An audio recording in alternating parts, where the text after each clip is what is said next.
all of you, both to New Delhi and to the welcome reception of the Women Business Lawyers Committee.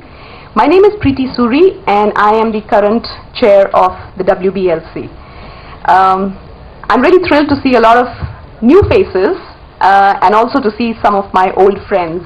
Thank you, Preeti, and very good afternoon. Actually, I'm quite overwhelmed by looking at the number of ladies here. People keep moving from one to the other. I myself have moved from being an in-house counsel to a law firm to again back an in-house counsel, and it's happening more than the other. But it's still, the hierarchy is still very much there.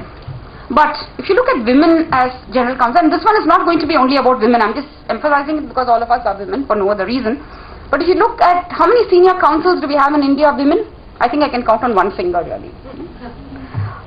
Corporate, fortunately, much more, and in-house counsel also much more. People do keep moving from one to the other. I myself have moved from being an in-house counsel to a law firm to again back an in-house counsel, and it's happening more than the other. But it's still, the hierarchy is still very much there. But if you look at women as general counsel, and this one is not going to be only about women, I'm just emphasizing it because all of us are women for no other reason.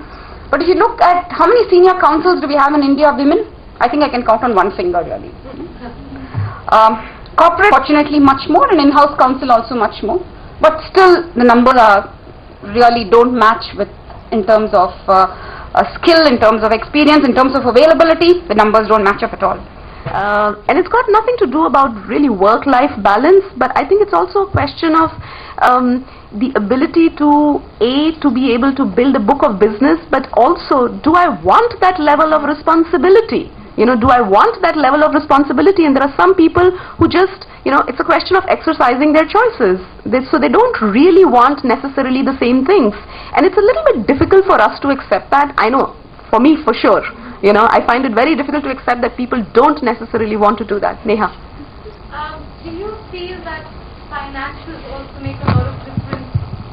Like today, when you talk about young lawyers, the point is that we also come from maybe financially very sound and comfortable backgrounds where we do not aspire to go or take that extra mile just because we know we don't have to.